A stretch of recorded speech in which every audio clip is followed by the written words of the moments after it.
आपका हमारे स्टोरी अड्डा में बहुत बहुत स्वागत है। आज हम बेजुबान इश्क का तीसरा भाग लेकर आ गए हैं और इस स्टोरी में हम लोग ने देखा है अभी तक कि अंजलि अपने घर और अपनी कंपनी को बचाने के लिए उसको शूद्र से अच्छा कोई और इंसान नहीं दिख रहा था, इसलिए वो शूद्र के घर ही उससे जाकर उससे मिलकर उस अपनी प्रॉब्लम का सल्यूशन करना चाहती थी। तो अब आगे क्या मैं कुछ समझती नहीं? अंजलि ने शूद्र से पूछा, क्योंकि उसे कुछ भी साफ साफ समझ नहीं आया था। शूद्र ने जवाब देने की बजाय उसकी कलाई कसकर पकड़ ली और उसे अपनी शर्ट अनबटन करने से रोका। आह, क्या हुआ? अंजलि ने हैरानी से शूद्र को देखते हुए सवालिया निगाहों से पूछा। मुझे स्टेटस देखने के लिए तुम कुछ ज़्यादा ही अधीर हो रही हो। शूद्र ने तिरछी मुझे शर्टलेस देखने के लिए तुम कुछ ज़्यादा ही अधीर हो रही हो। शूद्र ने तिरछा मुस्कुराते हुए कहा, क्या नहीं तो मैं तो बस ऐसा डॉक्टर, मैं तो बस आपकी चोट को चेक करना चाहती थी। अंजलि ने अपनी कलाई शूद्र की पकड़ के से छुड़ाते हुए कहा, तुम निखिल ओबराय के साथ 5 साल शादी में रही, पर फिर भी उसने तुम्हें कभी नहीं छुआ। शूद्र ने एकदम से अंजलि से ये सवाल पूछ लिया तो अंजलि थोड़ी हैरान हो गई। शूद्र के इस सवाल ने अंजलि के जख्मों को कुचल दिया। उसके चेहरे पर वो दर्द साफ झलक रहा था। शूद्र ने उस रात बेड पर ब्लड स्टॉप देखे थे, जिसे देखकर उसके दिमाग में ये बार बार आ रहा था कि शादी के 5 साल बाद भी वो एक कुमारी जैसी थी। अंजलि ने खामोशी का दामन थाम रखा था। उसने बस गर्दन हिलाकर ना में सर हिला दिया। What means cute stress? क्या उसने तुम्हें कभी किस भी नहीं किया? शूद्र ने फिर से एक ऐसा सवाल पूछ लिया जिसका जवाब देने में अंजलि थोड़ा एम्बैरेस्ड फील कर रही थी। निखिल खन्ना फैमिली से बेहद नफरत करता था और उतनी ही नफरत उसे अंजलि से भी थी। उसने बस एक बार रिसेप्शन में बस रिश्तेदार को दिखाने के लिए अंजलि की गाल पर किस किया था। उसके बाद तो वो ढंग से अंजलि की ओर देखता तक नहीं था। God, you don't have any experience. फिर भी तुम उस रात मुझे सक्सेड बहकाने की कोशिश कर रही थी। तुम्हें तो किस करना तक नहीं आता होगा। कहीं इस वजह से तो तुम्हारा पति घर से बाहर। शूद्र ने इतना ही कहा था कि अंजलि ने बीच में उसकी बात काट दी। वो उसकी बात सुनकर चिढ़ गई थी। मुझे क्या आता है क्या नहीं, ये आपको जल्द ही पता चल जाएगा। इतना कहकर उसने गुस्से से शूद्र का कॉलर पकड़कर उसकी गर्दन पे अपनी तरफ खींच लिया और उसे किस करने लगी। यहाँ आने से पहले उसे पता नहीं क्यों लग रहा था कि शूद्र उसकी मदद करने के लिए मान जाएगा, पर अब तक उसने शूद्र से जितनी भी बात की थी उसे पता चल गया था कि वो इतनी आसानी से उसकी मदद नहीं करेगा। अपने परिवार के लिए वो किसी भी हद तक जा सकती थी और इसलिए अब उसने शूद्र को सक्सेस करने के बारे में सोचा। उसे लगा कि शूद्र तो पहले से ही उसे इस तरह की औरत समझता है, तो वो क्यों उसकी नज़र में अच्छी बने। तो एक बार अपने परिवार को सुरक्षित कर लेगी तो फिर शायद ही शूद्र से कोई रिश्ता रखेगी। यही सोचकर उसने खुद शूद्र के करीब जाने का फैसला किया। पहले तो शूद्र ने उसके किस पर कोई रिस्पॉन्स नहीं दिया, जिस पर अंजलि थोड़ी हताश हो गई थी, लेकिन अगले ही पल उसे अपनी कमर पर एक मजबूत पकड़ महसूस हुई और अंजलि शूद्र भी उसे फैशनेलिटी किस करने लगा था। अंजलि उसे खुद से दूर धकेलना चाहती थी, पर शूद्र इतना ताकतवर था कि वो चाह कर भी ऐसा नहीं कर पा रही थी। उसके हाथ बस शूद्र के सीने पे ठहर गए थे, जो उसने उसे पीछे धकेलते हुए उठाए थे। एक डीप और फैशनेलिटी किस के बाद शूद्र अंजलि से अलग हो गया। अब इसे कहते हैं किस। शूद्र ने गहरी निगाहों से अंजलि को देखते हुए कहा। अंजलि शूद्र की बात सुनकर शांत पड़ गई थी। अब कैसा फील कर रही हो? शूद्र ने अंजलि के चेहरे पे आए बाल अपनी उंगली से उसके कान के पीछे करते हुए पूछा। बेटर। अंजलि ने कुछ घबराकर के साथ जवाब दिया। शूद्र की आंखों में इच्छाएं उसे साफ दिख रही थी। उसे लग रहा था कहीं आज शूद्र के साथ उसकी वैसे ही दूसरी रात ना हो। शूद्र एक बार फिर उसकी तरफ झुका, जिस पर अंजलि ने बहुत ही कसकर अपनी आंखें बंद कर ली। लेकिन कुछ देर बाद जब उसे कुछ भी महसूस नहीं हुआ तो उसने फिर से अपनी आंखें खोल ली और शूद्र को देखने लगी, जो उसके बहुत करीब आकर रुक चुका था। इट्स टू लेट डॉक्टर, अब आपको वापस घर जाना चाहिए, शूद्र ने बिना किसी एक्सप्रेशन के साथ अंजलि से कहा। अंजलि हैरानी से उसे देख रही थी, क्योंकि शूद्र के हाव भाव एक सेकंड में चेंज हो गए थे। ऐसा लग रहा था कि जिस इंसान ने अंजलि को कुछ देर पहले किस किया था वो शूद्र नहीं बल्कि कोई और ही था। Don't have any feeling for you, मुझे तुम में कोई फीलिंग नहीं आ रही, शूद्र ने कॉडली बोला और पीछे हट गया। अंजलि को ये बात सुनकर कुछ अजीब सा महसूस हुआ और वो जल्दी से खड़ी हो गई। शूद्र ने भी टेबल से एक सिगरेट उठा ली और उसे जलाने लगा। मिस्टर सूर्यवंशी, आप ऑलरेडी काफ़ी तकलीफ में हैं। अपनी पुरानी इंजरी की वजह से स्मोक या ड्रिंक करने से आपको आराम नहीं मिलने वाला है। आप ये सब छोड़कर हॉट वाटर बैग ट्राई क्यों नहीं करते? घाव को गर्मी मिलेगी तो आपको भी आराम मिलेगा, अंजलि ने बड़े अपनेपन और प्यार से कहा। उस वक्त उसकी वो मीठी और केयरिंग आवाज़ रेगिस्तान में ठंडी हवाओं सी लग रही थी। शूद्र बस खामोशी से उसे देख रहा था। अंजलि शूद्र का जवाब ना मिलने पर चुपचाप वहाँ से निकल गई। बाहर हल्की बारिश हो रही थी। उसके पास कोई छाता भी नहीं था। अंजलि के पास बारिश में भीगने के अलावा कोई और दूसरा रास्ता नहीं था। अंजलि अपने सर को अपने हाथों से टकराकर गेट की तरफ भाग गई। शूद्र खिड़की पर खड़ा उसे तब तक देखता रहा जब तक अंजलि पूरी तरह से उसकी आंखों के सामने से ओझल नहीं हो गई। उसकी नज़र फिर से कोच पर गई, जहां एक चीज लाइट में चमक रही थी। शूद्र ने करीब आकर देखा तो उसे एक ब्यूटीफुल लॉकेट था, जिसे देखकर शूद्र के ओंठों पर एक स्माइल आ गई। अंजलि को लगा था कि कहीं ये उनकी आखिरी मुलाकात ना हो। इस मुलाकात में तो वो अच्छे से शूद्र को अपनी प्रॉब्लम्स बता नहीं पाई थी, इसलिए उसने जानबूझकर अपना लॉकेट शूद्र के पास छोड़ आई थी, इस उम्मीद से कि शायद वो उस लॉकेट को चलते उससे कांटेक्ट करे। अंजलि जैसे ही घर पहुंची, हॉल में अंदर आते ही उसके पैरों के पास एक गिलास आकर गिरा, जिसकी आवाज़ में अंजलि सहम गई। अंजलि ने नज़र झुकाकर नीचे देखा तो उसके पैरों के पास टूटे हुए गिलास के टुकड़े फैले हुए थे और जूस पूरे फर्श पर फैल गया था, जिससे कुछ छींटे दीवार पर आ गए थे। आखिर वो चाहता क्या है?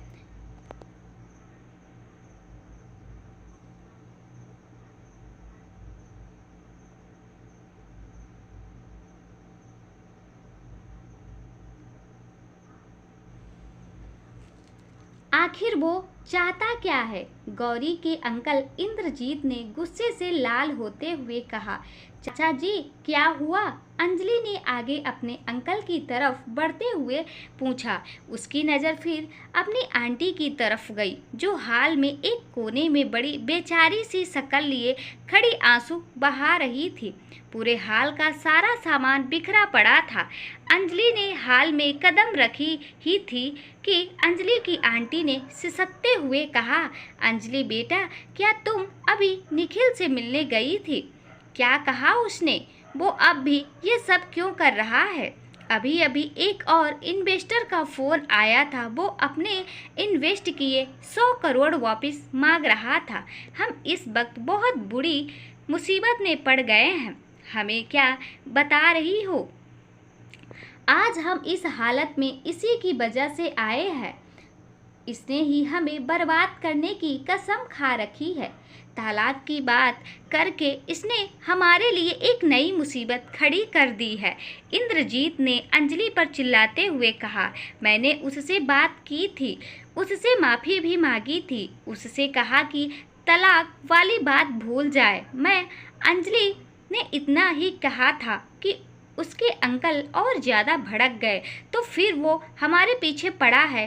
पूछा तुमने उससे आखिर वो चाहता क्या है? क्योंकि जो वो कर रहा है उससे हमें बर्बाद हो जाएंगे। इंद्रजीत ने अपने माथे पर हाथ रखते हुए सोफे पर बैठकर कहा। उसने कहा था कि वो मुझसे डाइवोर्स नहीं लेगा ताकि हमें तकलीफ़ दे सके। वो चाहता है आप उसके कदमों पर गिरकर माफ़ी मांगे। अंजलि ने सहमी आवाज़ में कहा। अंजलि अपने अंकल से काफ़ी डरती थी और आज भी इतने ज़्यादा गुस्से में उन्हें देखकर वो घबरा गई थी। I had बेटर्स। वो चाहता है मैं उसके पैरों में गिरकर उससे माफ़ी मांगूं? कभी नहीं, उसके सपने में भी नहीं। और तुम निहायती बेकार किस्म की लड़की, 5 साल में उसका दिल तक नहीं जीत पाई। शर्म आती है तुम्हें? क्या फ़ायदा तुम्हारी इस खूबसूरती का? इंद्रजीत आंखें दिखाते हुए अंजलि की तरफ उंगली पॉइंट करते हुए कहा। बस करो अब। निखिल की मक्कारी का गुस्सा तुम इस बच्चे पे क्यों निकाल रहे हो? बहुत हुआ, तुम अब इससे कुछ नहीं कहोगे। अंजलि बेटा तुम जाओ आराम करो। अंजलि की चाची सोनिका ने पहले इंद्रजीत और फिर अंजलि की तरफ देखते हुए कहा। अंजलि बिना एक पल गवाए वहां से अपने कमरे की तरफ भाग गई। उसकी आंखों से आंसू बिना रुके बहे जा रहे थे। तुम शांत हो जाओ। मैंने जैसा तुम्हें कहा था उन्हें कॉल करके आज रात का टाइम दे दो और होटल का एड्रेस भी बता देना। आज रात ही हम वो डील फिर से हासिल करेंगे। सोनिका ने इंद्रजीत के कंधों पर हाथ रखते हुए कहा। वहीं दूसरी तरफ अंजलि ने अपने कमरे में आते ही दरवाज़ा लॉक कर लिया और दरवाजे के सहारे रोते रोते वहीं बैठ गई। माँ बाप आप मुझे छोड़कर क्यों चले गए? काश आज आप मेरे साथ होते तो शायद आज ये ज़िंदगी बहुत अलग होती। पता नहीं कौन से पाप की सज़ा मुझे ये ज़िंदगी भर मिल गई है। जीते जी जिंदा लाश हो चुकी हूँ। कुछ समझ नहीं आ रहा कि क्या करूँ, कहाँ जाऊँ मैं? अंजलि सिसकते हुए कहा। तभी उसके दरवाजे पे दस्तक हुई। नोक नोक। अंजलि बेटा, सोनिका ने अंजलि को आवाज़ लगाते हुए कहा। अंजलि ने जल्दी से अपने आंसू पोंछे और लंबी सांस लेकर खुद को शांत किया और फिर दरवाज़ा खोला। जी जी माँ। अंजलि दरवाज़ा खोल सोनिका की तरफ देखते हुए कहा। बेटा आई एम सॉरी। मैं जानती हूँ जो कुछ भी हो रहा है उसमें तुम्हारी कोई गलती नहीं है। तुम्हारे चाचा जी इस वक्त बहुत परेशान हैं बेटा, मुझे माफ़ कर देना। कल शाम तुम्हारी कोई शिफ्ट तो नहीं? तुम्हारे चाचा का मूड ठीक करने के लिए मैं तुम दोनों को डिनर पर ले जाना चाहती हूँ, ओके? सोनिका ने अपनी बातों की जाल बिछाते हुए कहा। लेकिन माँ, अंजलि उन्हें टालने की कोशिश कर रही थी कि उसकी आंटी ने उसे बीच में ही टोक दिया। माना डिनर तुम्हारे चाचा के लिए है, पर मैं तुम्हें अकेला नहीं छोड़ सकती। प्लीज़ मना मत करना बेटा। अगर तुम कल चलोगी तो मुझे अच्छा लगेगा, सोनिका ने जोर डालते हुए कहा। ठीक है माँ, अगर आप इससे अच्छा महसूस करेंगी तो मैं आपके साथ ज़रूर चलूँगी। अंजलि ने बड़ी मासूमियत के साथ सोनिका का हाथ पकड़ते हुए कहा। अगले दिन अंजलि की हॉस्पिटल में डे शिफ्ट लगी थी। शाम के वक्त अंजलि को उसके चाचा का मैसेज मिला था। Hotel blue moon, room number 602। तुम पहुँचो, मैं और तुम्हारी चाची डायरेक्ट तुम्हें वहीं मिलेंगे। शाम के वक्त अंजलि हॉस्पिटल से निकलकर डायरेक्ट उस एड्रेस पर चली गई। उसे समझ नहीं आ रहा था कि आखिर डिनर के लिए उसके अंकल आंटी ने एक प्राइवेट रूम क्यों बुक करवाया था। वो चाहते तो बाहर रेस्टोरेंट में एक टेबल भी बुक करवा सकते थे। उसने जैसे ही कमरे का दरवाज़ा खोला, अंदर का नज़ारा देख उसके होश उड़ गए थे।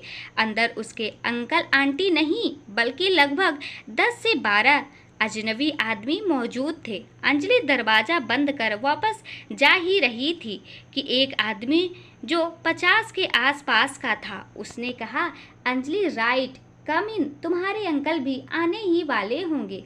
आसपास के लोग उसे मिस्टर मल्होत्रा कहकर बुला रहे थे।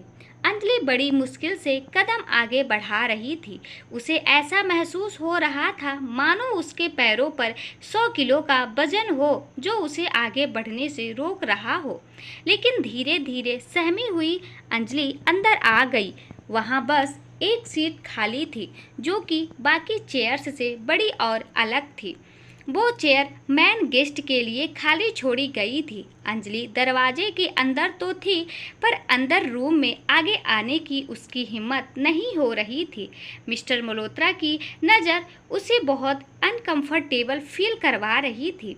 उसे ऐसा महसूस हो रहा था मानो उस आदमी की निगाहें हाथों की तरफ उसके शरीर को गलत तरीके से छू रही थी। सॉरी आई एम लेट, एक आदमी ने जस्ट दरवाजे से अंदर आते हुए कहा। उस आदमी के आते ही वहां सन्नाटा छा गया। सभी लोग अपनी अपनी सीट से उठकर खड़े हो गए। उस आदमी ने ब्लैक ब्लू जीन्स सूट पहन रखा था। उसकी ओर काफ़ी खतरनाक और एग्रेसिव था। वो सख्त सिवा जाकर उस मैन गेस्ट के चेयर पर बैठ गया, जिसके बाद सभी लोग वापस बैठ गए और अंजलि खड़ी हैरानी से एकटक उस आदमी को देखे जा रही थी जो कि कोई और नहीं बल्कि शूद्र था। अंजलि के दिमाग में इस वक्त कई सवाल घूम रहे थे। क्या इस मीटिंग को शूद्र के कहने पर अरेंज किया गया था? क्या शूद्र के कहने पर ही अंजलि के अंकल ने उसे यहाँ भेजा था? अंजलि शूद्र को देखकर बहुत हैरान थी। आखिर वो यहाँ क्या कर रहा था? वो अपने ख्यालों से खोई हुई थी कि उसका फ़ोन वाइब्रेट हुआ। फ़ोन की स्क्रीन पर उसके अंकल का नाम शो हो रहा था। उन्होंने अंजलि को मैसेज किया था, मिस्टर मल्होत्रा, हमारे आज तक के बहुत बड़े इन्वेस्टमेंट हैं, तुम घबराओ मत, वो बस एक बिजनेस मीटिंग है, वो तुम्हें कुछ नहीं करेंगे, बिना डील फाइन किए घर वापस मत आना, समझी? अंजलि को मैसेज पढ़कर कुछ ही देर तक उसी तरह फ़ोन को देखती रही। उसे समझ नहीं आ रहा था आखिर उसके अंकल उसके साथ ऐसा कैसे कर सकते थे। भले ही वो उनकी बेटी नहीं थी, पर उन्होंने बचपन से ही पाल पोस कर बड़ा किया था और एक पिता कैसे अपनी बेटी को इतने सारे आदमियों के बीच इस तरह डील फाइन करवाने के लिए कह सकता था। अंजलि का दिल मानो टूटकर बिखरने वाला था। उसके अंकल चाहे कैसे भी थे, लेकिन उसके लिए तो उसके पिता के तरह ही थे, और उसके साथ जो हुआ एक बेटी के लिए इससे दर्दनाक क्या होगा। आज जिंदगी में एक बार उसके साथ इस घिनौनी खेल खेला गया था। इस वक्त उसके चेहरे पे कोई भाव नजर नहीं आ रहा था, तो एक जिंदा लाश के समान वहाँ खड़ी थी।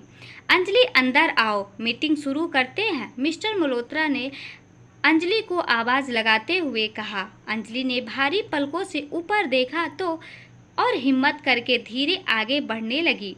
उनकी आंखें बार बार सूत्र की ओर देख रही थी, जो शायद जानबूझकर उसे अवॉइड कर रहा था। यहाँ देख कर बैठो, मिस्टर मल्होत्रा ने अपने बगल की चेयर को थपथपाते हुए कहा। अंजलि ने एक बार फिर सूत्र की तरफ देखा, लेकिन उसके चेहरे पर कोई एक्सप्रेशन नहीं थे।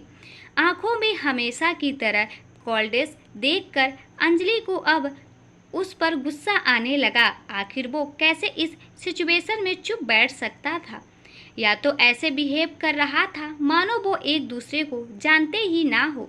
अंजलि ने शूद्र को देखा और जब वो इस वक्त उसे अवॉइड कर रहा था। उसे लग रहा था कि वो अभी जाकर उसके एक थप्पड़ जड़ दे, पर वो कुछ नहीं कर पा रही थी। उसने सोचा था कि शायद वो सूत्र पर डिपेंड हो सकती है, इसलिए उसने उससे मदद मांगना जायज़ समझा और इसलिए वो जानबूझकर उसके पास अपना लॉकेट छोड़ आई थी, इस उम्मीद से कि वो उससे कांटेक्ट करने की कोशिश करेगा। कल जिस तरह उसने अंजलि के लिए नरमी दिखाई थी, उसे अपना वॉशरूम यूज करने दिया था, उससे अंजलि को लगा कि शायद शूद्र उतना भी कठोर नहीं है जितना दुनिया कहती है। लेकिन आज वो अंजलि को पहचान तक नहीं रहा था। अंजलि सोचकर नहीं सकती थी कि वो उसे एक कदर नज़रअंदाज करेगा। उसके लिए शूद्र कुछ देर पहले तक कहीं ना कहीं एक आशा की किरण जैसे था, जो अब अंधेरे में गुम हो चुका था। शूद्र को फर्क ना पड़ते देख अंजलि फ्रस्ट्रेशन के साथ जाकर मिस्टर मल्होत्रा के बगल में बैठ गई। मिस्टर मल्होत्रा ने उसके लिए एक गिलास में शराब डाली और उसे offer the. I am sorry sir, मैं ड्रिंक नहीं करती और कल मुझे हॉस्पिटल भी जाना है, सो आई कैन ड्रिंक। अंजलि ने शराब पीने से मना करते हुए कहा। ओह कोई बात नहीं, इट्स ओके, मिस्टर मल्होत्रा ने एक झूठी स्माइल के साथ कहा। मिस्टर मल्होत्रा ने जानबूझकर गिलास को ऊपर से हल्के से पकड़ते हुए अंजलि की तरफ किया और उसके ड्रिंक को न कहने पर गिलास छोड़ दिया, जिस वजह से शराब अंजलि के कपड़ों पर गिर गई। उसने फुल टाइट मैक्सी ड्रेस पहन रखी थी, जिसका कपड़ा पतला था और गीला होने की वजह से ड्रेस का वो भाग ट्रांसपेरेंट सा हो गया था। सभी आदमियों की नज़रें अब अंजलि पर थी। अंजलि इस वक्त बेहद शर्मिंदगी महसूस कर रही थी। मिस्टर मल्होत्रा ने नैपकिन उठाया और अंजलि को देने के बजाय खुद उसकी ड्रेस को वाइन साफ करने लगा। वो आदमी ये सब उसे छूने के लिए कर रहा था। ये देखकर अंजलि गुस्से से चिल्ला उठी, what the hell are you doing? Anjali का चेहरा गुस्से से लाल हो चुका था। शूद्र भी कंफ्यूजन से उसे देख रहा था, क्योंकि वो अभी तक ये नहीं जानता था कि वो यहाँ अपनी मर्जी से नहीं आई थी। अंजलि गुस्से से खड़े होकर वहाँ से जाने लगी और जल्दबाजी में उसने शराब की बोतल गिरा दी, जिससे सारी शराब मिस्टर मल्होत्रा के पैंट में आ गिरी। यू इडियट, मिस्टर मल्होत्रा ने गुस्से से भड़कते हुए जोर से कहा। अंजलि ने पीछे मुड़कर देखा तो मिस्टर मल्होत्रा गुस्से से खड़े होकर उसकी ओर देख रहे थे। तुम्हें यहाँ तुम्हारे अंकल ने इसलिए भेजा था क्या? मुझे लगा कि डील को लेकर वो सीरियस होंगे, पर तुम्हारी वजह से अब मुझे डील कैंसिल करनी होगी, मिस्टर मल्होत्रा ने दांत पीसते हुए कहा। नहीं, आई एम सॉरी सर, मैंने ये जानबूझकर नहीं किया। आप प्लीज़ डील कैंसिल मत कीजिए, ये डील मेरी फैमिली के लिए बहुत ज़रूरी है, अंजलि ने बेचारी सी आवाज़ में कहा। अंजलि का गुस्सा एकदम से डील का नाम सुनकर शांत हो गया था। वो जानती थी कि इस डील की कीमत उसके लिए क्या थी। सूत्र से तो उसे अब कोई उम्मीद नहीं बची थी। अगर आज वो डील हाथ से चली गई तो उसके परिवार का क्या ये बहुत भारी पड़ सकता था। मिस्टर मल्होत्रा शांत हो जाइए, वो शायद डरी हुई है, एक आदमी ने मिस्टर मल्होत्रा की तरफ देखते हुए उन्हें इशारों में समझाते हुए कहा कि सूत्र भी वहाँ है, तुम मिस्टर मल्होत्रा से माफ़ी मांग लो, आई एम श्योर वो तुम्हें माफ़ कर देंगे, एक दूसरे आदमी ने अंजलि की तरफ देखते हुए कहा। जिस तरह से वो सभी आदमी लार टपकाए उसे देख रहे थे, वो काफ़ी ज़्यादा अनकंफर्टेबल हो रही थी। वो वहाँ से जाना चाहती थी, पर चाह कर भी नहीं जा पा रही थी, क्योंकि उसके दिमाग में अभी भी वो सेंस घूम रहा था जब उसकी चाची ने सुसाइड करने की कोशिश की थी। आर यू श्योर कि तुम्हें माफ़ी नहीं मांगनी? तुम्हारे अंकल ने, मुझे पता चला था कि ये डील उनके लिए बहुत ज़रूरी है। अगर ये डील नहीं हुई तो तुम शायद सड़क पर भी आ जाओ। बताओ अब घर जाके तुम्हें क्या कहोगी उनसे कि तुम्हें क्यों डील फाइन नहीं करवाई? यहाँ मौजूद एक आदमी ने जानबूझकर चालाकी से काम करने के लिए उससे ये सभी सवाल पूछे। अंजलि भी जानती थी कि वो सच बोल तो रहा, उसके पास इस वक्त बेबसी के सिवा कुछ नहीं था। मिस्टर मल्होत्रा ने एक बार सूत्र की तरफ देखा, जो बिना किसी एक्सप्रेशन के राय सुन रहा था, जैसे उन सब चीज़ों से उसे कोई फर्क ही नहीं पड़ रहा था। इसी बात का फायदा उठा कर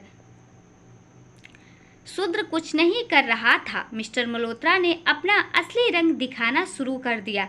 आई विल, मुझे तुम्हारी माफ़ी नहीं चाहिए, तुम बस मेरी ये पैंट साफ कर दो। हाथ से नहीं बल्कि मुंह से ये साफ कर दो, फिर शायद मैं इस डील के बारे में सोचूं। मिस्टर मल्होत्रा ने बड़ी बेशर्मी के साथ अंजलि के आगे अपनी घटिया सी शर्त रख दी। कमरे में मौजूद हर आदमी हंस रहा था, सिवाय शूद्र के, जिसके चेहरे पे अभी भी कोई एक्सप्रेशन नहीं था। वही अंजलि के पैरों तले मानो जमीन खिसक गई थी। आखिर वो आदमी इतना कैसे गिर सकता था? अंजलि के पैर अब कांपने लगे थे। उसे तो लग रहा था उसके दिल की धड़कन किसी भी वक्त रुक सकती है। आज का दिन उसके लिए सबसे ज़्यादा दर्दनाक साबित हुआ था।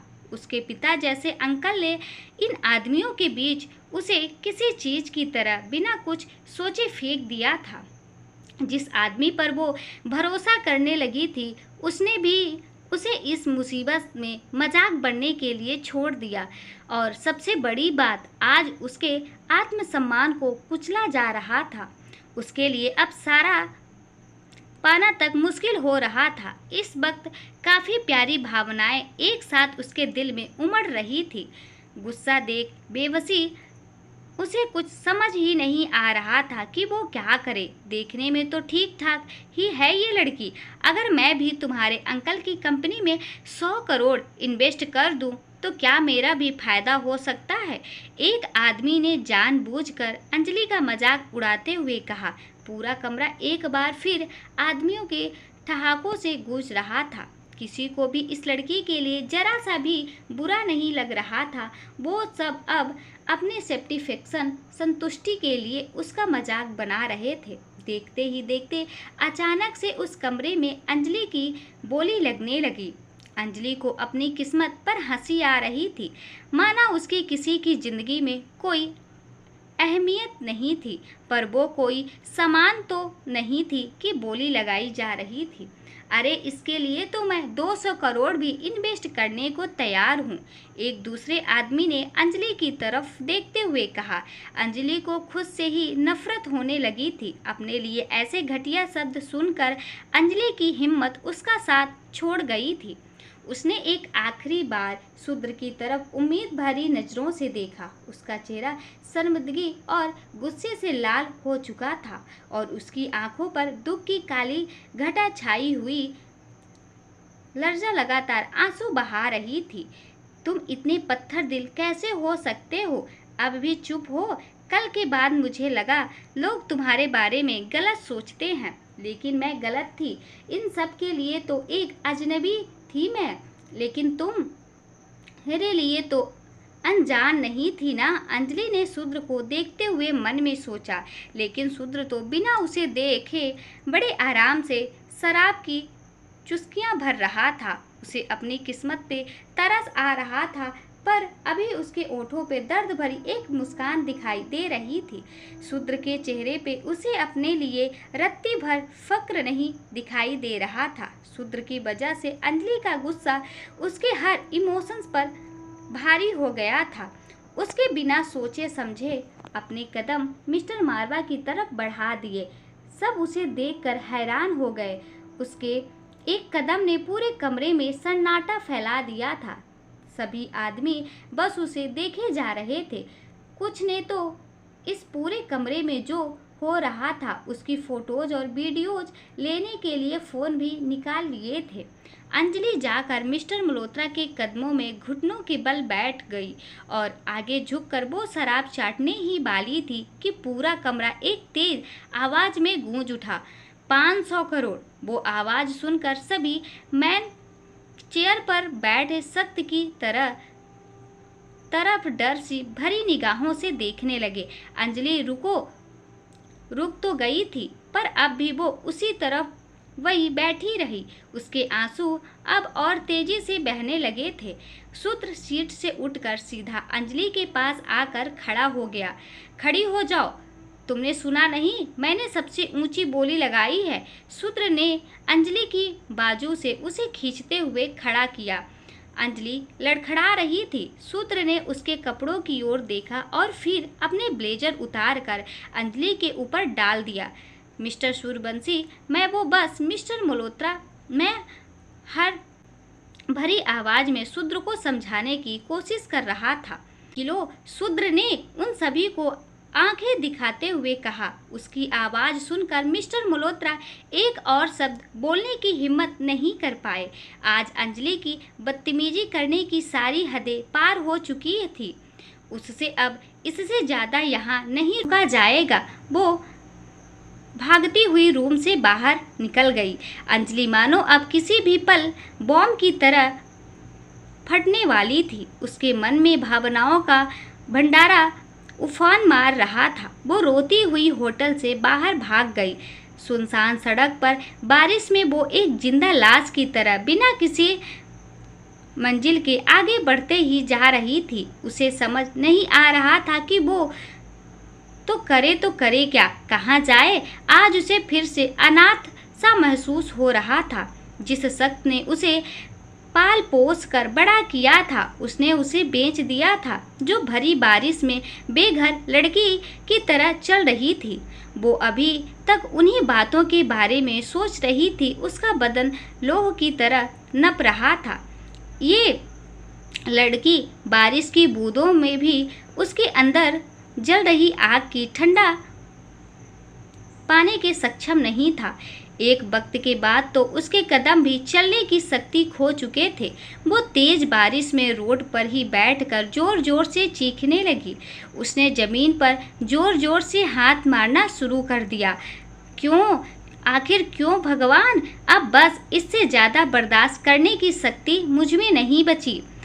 पर अगर आप में जरा सा भी दया हो तो मुझे इस जिंदगी से मुक्त कर दो, मुझे आज़ाद कर दो। उसके हाथ की चूड़ियाँ टूटकर बिखर चुकी थी। इस वक्त उन चूड़ियों के टुकड़ों को समेटना फिर भी मुमकिन था, लेकिन उसके दिल के टुकड़ों को समेटना किसी के बस में नहीं था। भौती के होटल से निकलने के बाद वह भी बिना कुछ बोले वहां से निकल गया। अंजलि जब सूत्र को होटल में कहीं नहीं मिली तो वो भी राघव के साथ घर जाने के लिए निकल गया। हालांकि होटल से कुछ दूर जाने के बाद रापत से अचानक कार धीमी करते हुए कहा, ये तो अंजलि है ना? राघव ने शीशा नीचे करते हुए सूत्र की नज़र भी अंजलि पर पड़ी, पर वो चुप सा रहा। सर, कार रोको या सीधा घर जाना है? राघव ने एक बार फिर सूत्र से पूछा। जो कुछ आज हुआ या उस सब के बाद अंजलि का क्या खुद को समेट पाएगी, या सूत्र उसकी मदद करेगा, या यूं ही बेबस? सूत्र ने राघव की बात का जवाब नहीं दिया। वो चुपचाप कार में बैठा अंजलि को देखा जा रहा था, जो इस वक्त सड़क पर किसी बेघर इंसान की तरह बैठी रही। अंजलि ने अभी भी उसका कोट ओढ़ कर रखा था। बारिश के शोर में उसकी सिसकियां दब चुकी थीं। बेचारी बिना माँ बाप की बच्ची ना जाने और क्या क्या झेलेगी। मुझे तो अब इस पर तरस आ रहा है, राघव ने धीमी आवाज में अंजलि को देखते हुए कहा। बारिश अब धीमी धीमी हो चुकी थी और हल्की हल्की हवाएं चलने लगी थी। अंजलि का पूरा बदन भीग चुका था और ठंडी हवा के कारण उसका पूरा शरीर एक सूखे पत्ते की तरह हिल रहा था। उसे अपनी इस हालत पर और रोना आ रहा था। ये रोकर उसकी हालत खराब हो चुकी थी। शूद्र ने बदनसीब शायद ही कोई होगा। लोग अपने साथ जो जानवर रखते हैं उनसे भी कुछ समय बाद प्यार करने लगते हैं, पर मैं इतने सालों में अपने चाचा के साथ रहकर भी उनका नहीं बन सकी। मुझे किसी चीज़ की तरह उन लोगों ने बेच दिया। घर होते हुए भी आज यहाँ सड़क पर ऐसे रो रही हूँ। क्या किस्मत है मेरी। इस वक्त सिर्फ मौत ही मुझे सुकून दे सकती है, लेकिन मैं तो इस मामलों में भी बेहद बदनसीब हूँ। ये कैसा खेल है भगवान। कुछ लोग हॉस्पिटल में कितने भी पैसे भर के लोग मौत में चले जाते हैं, और कुछ मेरे जैसे लोग जो हर दुआ की मौत मांगते हैं, पर हमें नसीब ही नहीं होती। अंजलि ने एक कड़वी मुस्कुराहट के साथ कह, दर्द उसके चेहरे पे साफ झलक रहा था। आज की ये रात उसकी ज़िंदगी की सबसे काली रात थी। वो अपने ख्यालों में खोई हुई थी कि उसके आगे एक कार आकर रुक गई। यो देखते ही पहचान गई थी कि शूद्र की कार थी। उस कार को देखकर उसे याद आया कि शूद्र ने 500 करोड़ की बोली लगाकर उसे खरीद लिया था। अंजलि को लग रहा था कि शायद शूद्र को अपने 500 करोड़ का हिसाब व्यवहार तो करना है, इसलिए यहाँ आया है। तभी शूद्र की आवाज़ शीशा नीचे हुई और शूद्र ने बहुत कॉडली बिंग किसी इमोशंस के साथ बोला, कार में आके बैठो। अंजलि ने उनकी बात सुनी और फिर धीरे धीरे अपना पूरा जोर लगाकर खड़ी हो गई। उसे देखकर समझ आ रहा था कि वो लड़खड़ा कर चल रही थी। होटल से निकलने के बाद वो बेसुध अचानक से घुटनों के बल बैठी थी, जिससे उसके घुटनों में चोट आ गई थी और उसे बहुत दर्द हो रहा था। पहले जो अंजलि इतनी डरी हुई थी कि उसे इसका एहसास नहीं हुआ, लेकिन अब ज़्यादा देर पानी में रहने के कारण या चोट पहले से ज़्यादा बिगड़ गई थी। अंजलि चुपचाप से आकर बैक सीट पर रुद्र के बगल बैठ गई। पूरे रास्ते उन तीनों में से किसी ने भी एक शब्द नहीं बोला। कार नीचे जाके शूद्र के विला में रुकी। शूद्र अंजलि को लेकर विला में आ गया था और राघव उन्हें ड्रॉप करके वहां से चला गया था। जाओ जाकर शावर ले लो, शूद्र ने फिर से अंजलि से कहा, जैसे कुछ हुआ ही नहीं था। अंजलि बिना एक शब्द कहे वहां से चुपचाप शूद्र के वॉशरूम की तरफ बढ़ गई। इस वक्त वो चाह कर भी शूद्र से कुछ नहीं कह पा रही थी। उसके लिए शूद्र सिर्फ उसे खरीदने वाला आदमी था। इस वक्त उसके कपड़ों में से शराब और बारिश के पानी की वजह से स्मेल आने लगी थी। अंजलि ने शावर लेने के बाद पास रखा टॉवल उठा लिया और खुद को उसी में कवर कर लिया। उसने दरवाज़ा खोलकर देखा तो शूद्र उसे कहीं भी नज़र नहीं आ रहा था। शूद्र का वॉशरूम उसके रूम के साथ अटैच था और इस वक्त अंजलि शूद्र के कमरे में थी। अंजलि ने नज़र घुमाकर देखा तो शूद्र का कमरा बहुत ही सिंपल और क्लासी था। कमरे में बहुत से एक्सप्रेसिव फ्यूरिन ट्यूब्स लगे हुए थे। दीवारें क्रीम और ग्रे कलर से पेंट की गई थी। वाइट कलर के कर्टन्स लगे हुए थे। दीवारों पे पेंटिंग थी। फिर अंजलि की नज़र रूम के एक बड़े सी अलमारी में गई। दोबारा से वही कपड़े नहीं पहन सकती थी। क्या अंदर से कोई शर्ट निकाल कर पहन लूँ? अंजलि ने सोचा और अलमारी की तरफ बढ़ गई। अंजलि धीरे धीरे चलकर अलमारी के पास आ गई। उसने शूद्र की अलमारी से उसकी एक शर्ट निकाल ली और पहनने के लिए टॉवल नीचे गिराया ही था कि अचानक से दरवाज़ा खुलने की आवाज़ आई। अंजलि एकदम से घबराकर दरवाजे की ओर मुड़ गई और केंद्र की शर्ट आगे बढ़ाकर खुद को उससे ढक लिया। अंजलि का चेहरा एकदम से लाल हो गया था।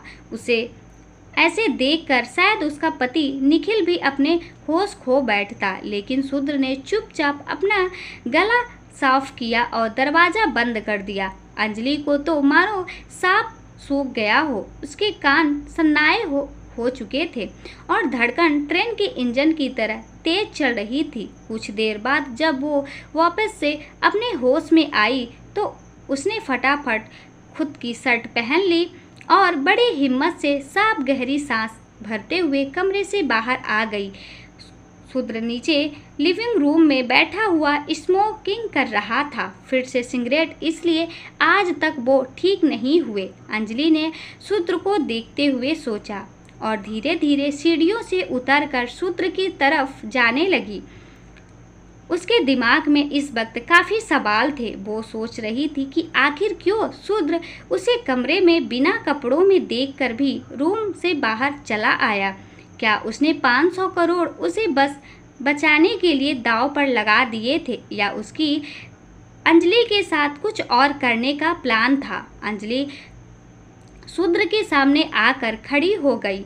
इस वक्त उसने शूद्र की एक ब्लैक शर्ट पहन रखी थी, जिसमें उसकी बॉडी बस मिड थाई तक कवर हो गई थी। उसे सिर्फ पहनकर आने में अजीब लग रहा था, पर इसके अलावा कोई ऑप्शन भी नहीं था। शूद्र की पैंट्स उसे बहुत ढीली लग रही थी।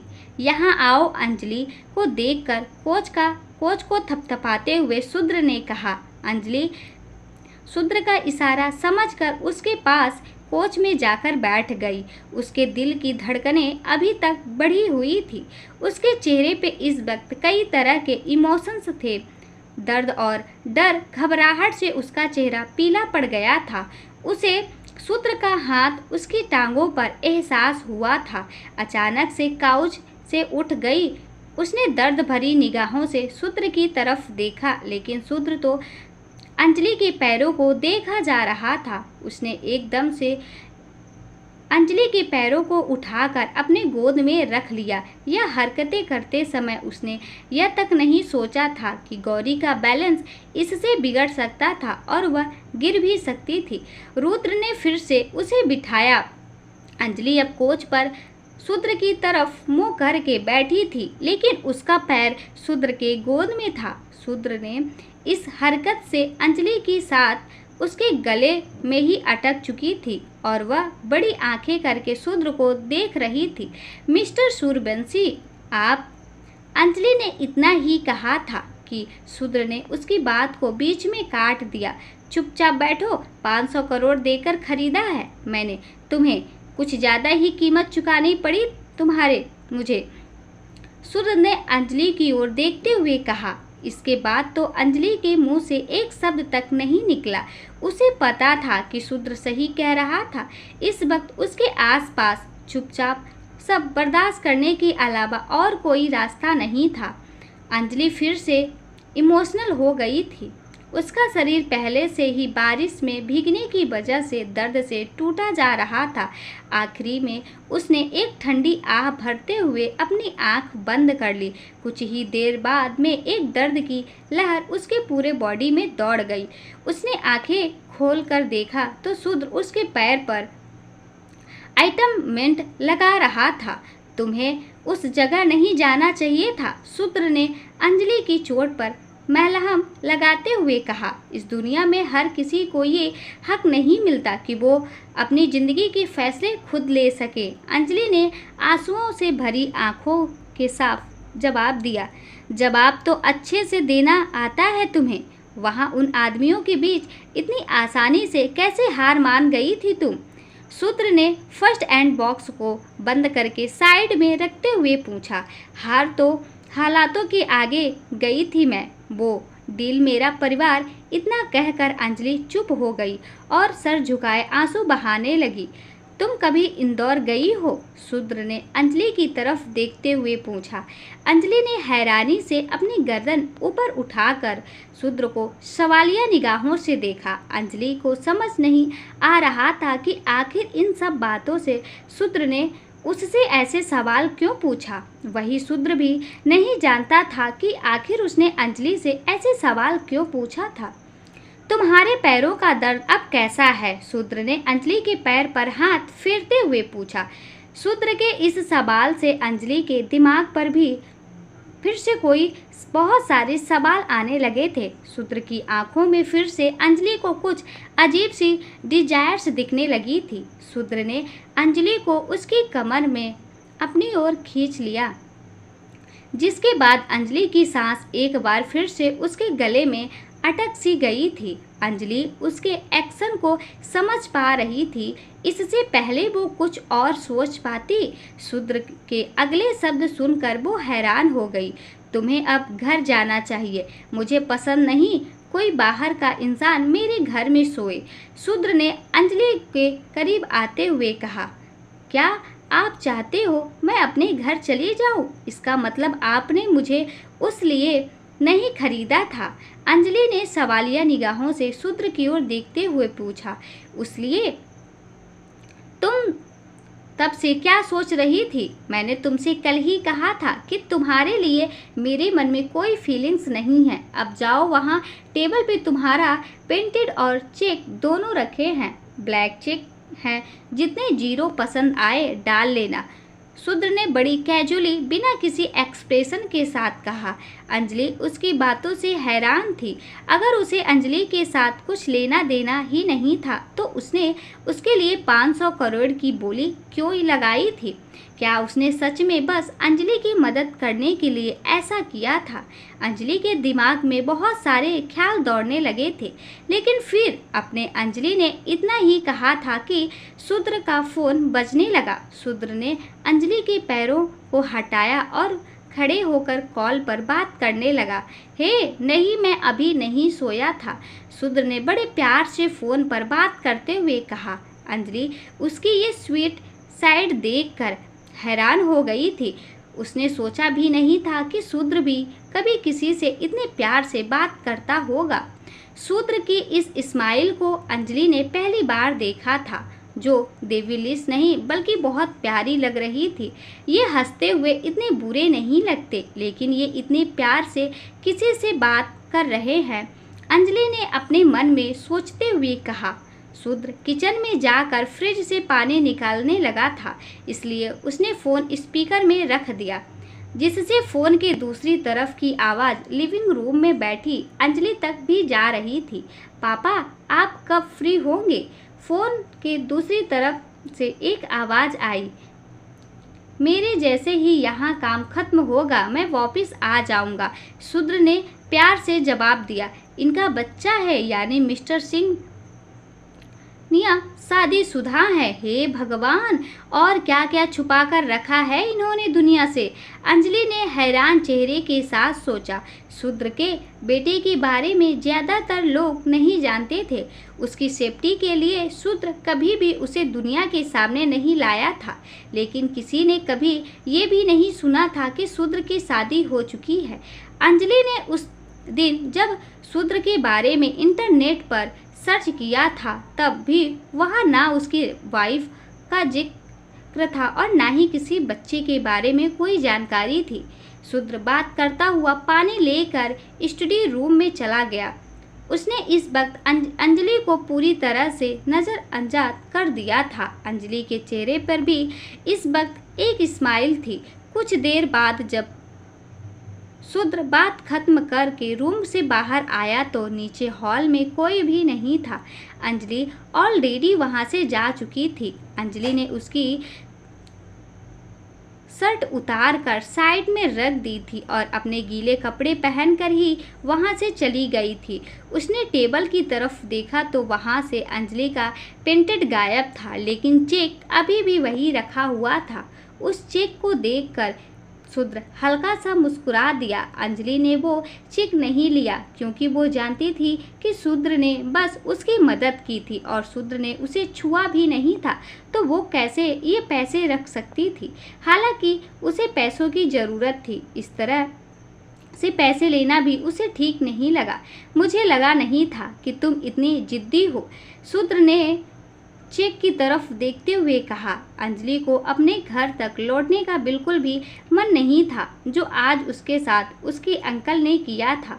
उसके बाद उसके दिल में उनके लिए बेहद नाराज़गी थी, लेकिन मजबूरी में उसे खन्ना मैंसन लौटना पड़ा, इस बात से अनजान कि कल की सुबह उसके लिए क्या नई तूफान लाने वाली थी। दोस्तों, अगर ये वीडियो आपको अच्छी लगी हो तो वीडियो को लाइक और चैनल को सब्सक्राइब ज़रूर करें। थैंक यू दोस्तों।